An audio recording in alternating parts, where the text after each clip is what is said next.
விவாகம் செய்வதாக இருந்தால் தம்பி சின்னான், நீ உனது மாளிகைக்கு செல்.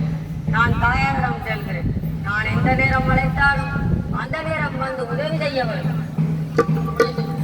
சரி, நான் தாயாரிடம் செல்வதாக இருந்தால் தாயாருடைய சென்று புஷ்பங்கள் எடுத்து தாயாருக்கு துரிந்து வேண்டிய வரங்களை எல்லாம் பெற வேண்டும். நானும் தாயாரும்